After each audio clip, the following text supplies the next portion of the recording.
Hey, it's Big V. Today we're talking teams, and today we're talking about the pros and the cons of being a team leader.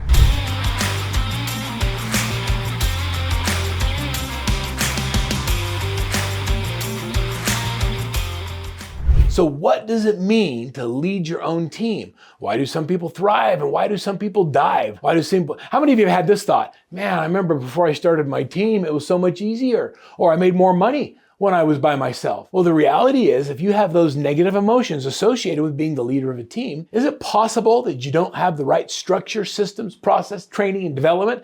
Or that you've hired the wrong people and put the wrong people in the wrong seats on the bus? You see, being a team leader, just like anything else, in order to be successful, has structure.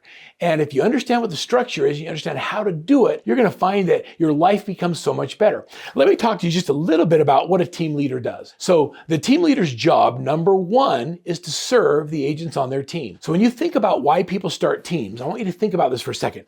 Most people start teams because they're overwhelmed. They are good at the business. They attract more opportunities than they can handle. And so they look for someone to just come take some of the load off. So they hire someone to help them. So the unintentional consequence is they're looking for someone to serve them so that they can take some of the stress off. Well, that is a unintended consequence of not understanding the real value of leadership, especially team leadership. If when you start your team, you do it with the attitude of, I'm going to find 4 people whose lives I can change by putting them in a position where they can serve more families and make a difference in the lives of the people they interact with, whether they buy or sell houses from us or not. If I can change their lives, then everything I want in my life will be taken care of. You see, true team leadership is about understanding who serves whom. So with that in mind, as I talk about the pros and cons of team leadership, let me talk about what your real role is as a team leader. And so I'm going to give you 6 things. Number 1 is recruiting and retaining talent. So one of the first things we have to do is we have to find and retain talent. Recruiting and retaining talent happens by, first of all, doing what we call a missing persons report. It's where you make a list of all the things that should be done for buyers, all the things that should be done for sellers, all your non-transaction activities, all the things you want to do to follow up and stay at the front of the mind of the consumer. When you make a list of all those things, and then you say, who does it? You're going to identify a whole bunch of activities that aren't being done. And then when we identify those activities, we then put them into a column and we say, okay, what role would solve most of these problems?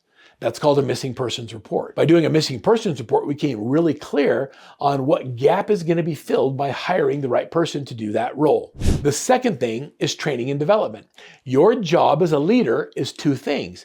Business development, creating opportunities, and people development, that's developing people. When you make the decision to start a team, you should also make the decision to never, ever, ever go with a buyer or seller or client alone. Never go alone.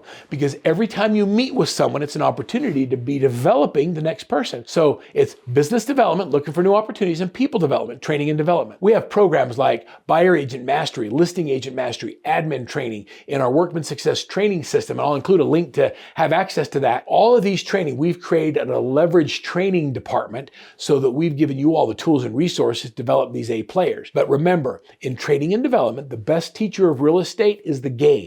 Never go alone, always have somebody with you. And the more you show, the more they learn. And so training is about showing. This is how we meet with a client. This is how we do a listing. This is how we show a home. This is how we work with a buyer. Here's how we get buyer representation agreements assigned and so forth. The third thing we do is clearly defining goals and clearly defining roles. It's setting goals, building a vision board, being really clear on what you want, and then helping them achieve those goals. It's setting goals and then helping your team members achieve them. You see, as a team leader, if I were to take all of my team members and say, what are all your goals?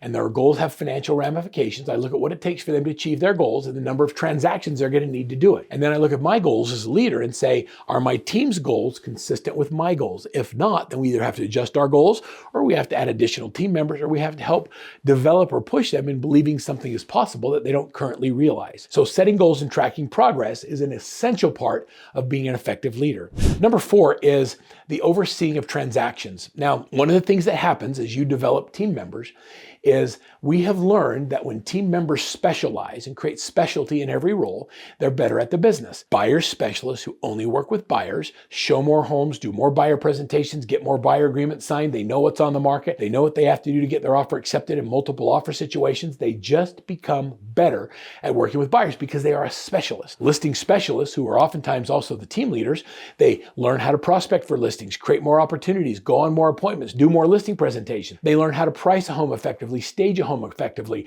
how to hold open houses on steroids and create more opportunities and turn one listing into several. You see, the key of specialization is you just get better. Overseeing the transaction. When you have a specialist in transaction management that does everything from contract to close, gets you set up before the listing presentation, pulls the comparables, does your listing reports, does your listing presentations, your buyer presentations. When you have an expert in building presentations that put the agents in the best chance to win, what happens is they become better at it. And then when a deal goes under contract, your job as a team leader is to oversee that transaction to make sure you deliver on the promises your agent made in the transaction. See, our job is to be better at the business. When you're a great team leader, you are involved in every transaction. A lot of agents think they could never delegate it to a buyer's agent or a listing partner, but the reality is, because you're the leader, you're involved in every deal. And I don't mean you have to go on every appointment. What I mean is that you're paying attention to the details, to making sure everything is being done and the promises we make to our clients are actually being fulfilled. The excellence, the operational excellence that happens when a well-run team puts everybody in a better position. Most importantly, it gives our buyers and sellers the confidence to move forward in the transaction. And when they see your commission at the closing, they're happy that you got paid instead of wondering what the crap all that money was for. You see, the big challenge we have in real estate today is so many agents aren't excellent at the business. And this is an opportunity for those of you who want to be leaders, is to develop and create excellence in every transaction. Number 5 is prospecting and lead generation. You see, the hardest part of real estate is not doing actual transactions. The hardest part of real estate is client acquisition. And so your ability to prospect, to work your sphere, to get referrals, to find new opportunities, to do networking events, open houses, knock on doors, work for sale by owners and expireds, all of the things that you do to generate opportunities, your job is to teach your agents how to hunt. You've heard it said that if you give a man a fish, he'll eat for a day, but if you teach him how to fish, he'll eat for a lifetime. Your job as a leader is to teach them how to fish. When people leave your team, and it will happen, there sometimes is turnover, they're going to be able to be successful in real estate wherever they go.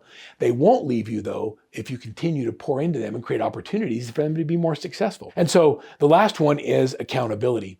You know, a lot of people think that this is the reason they don't want to be team leaders, is because they don't want to hold people accountable. And I'm going to say that accountability isn't what you think it is. Accountability is simply an environment where your team members choose accountability. Another word for accountability could be integrity. They make a commitment to do something, and their integrity helps them keep that commitment. They choose accountability. It's not something you have to do to them.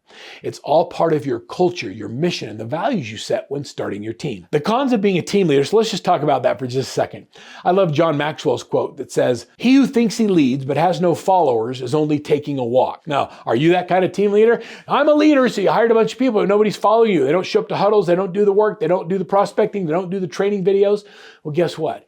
You're just taking a walk. If you think you're a leader, but your people aren't following you, well, I guess you can determine what kind of leader you really are. I'm going to say that there's some disadvantages of being a team leader. Number one is you have to manage people, and it's okay. I like to say if I have to manage you, I don't need you. So hire people that are better and have more potential than even you do. The next thing is you have to hire people. It's a constant process. We're constantly looking to do what we call top grading, is where we're looking at our current people and we're saying, if I'm going to hire someone else to be on the team, how do we bring skills and assets that don't already exist, as opposed to how do we bring somebody up in the process. The next one is the fear of losing agents. You know, you will have turnover on your team, and it's okay. I think sometimes people self-eliminate because they know they're not able to keep the commitments they made to you or to the team. And other times they leave because they no longer see opportunity where they are. So you have to be prepared to continue to show and share opportunity, and you have to be okay when they leave. I tell people all the time, I'd rather turn you down than let you down. So when somebody leaves, it's okay. The next is the fear of losing control. One of the biggest challenges team leaders have is they have this control issue where they think they have to be in charge of everything. If you need to control everything, you won't be an effective leader. The more I've learned to give up control, the better people around me get, and the more they're able to do their jobs. And what I've also learned is, for the most part, they're able to do it better with more creativity than the limited view I've had on their role or position. Hire people that lift you up, not people you have to drag along in the process. So what does it mean to be a team leader? Oh my gosh, you get your life back. One of the greatest things we do when we start a team is we create life balance. It allows us to be present in the lives of the people that matter more.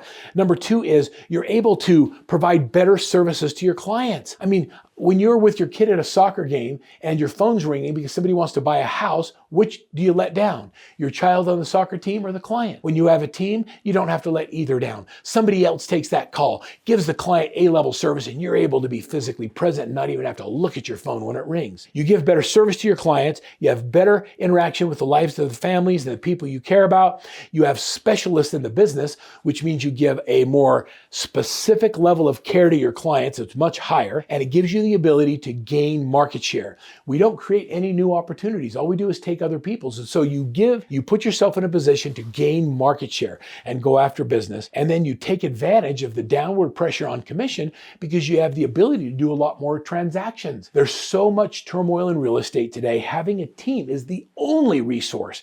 And it's the only way that I know how to compete. As a matter of fact, we did a study called The Unexpected Impact of Teams in Real Estate. And in this team study, we used some very specific statistics on how to attract the right people, how to develop the right people, and what people are looking for when they join a team. At the bottom of this video right here, I'm going to give you our JOLT, our team study highlights from our new recruiting program called JOLT. You can download it, and it talks about the specific statistics and the things you need to know in hiring and developing your team. So are you ready to build a team? Are you ready to change the way you're running your team so that you're serving instead of selling and looking for opportunities to help the people around you? If you're that type of a team leader, raise your hand and ask for help. Our coaches at Workman Success Systems are trained to develop and help you with exactly those things. Congratulations on your next step as becoming an effective team leader.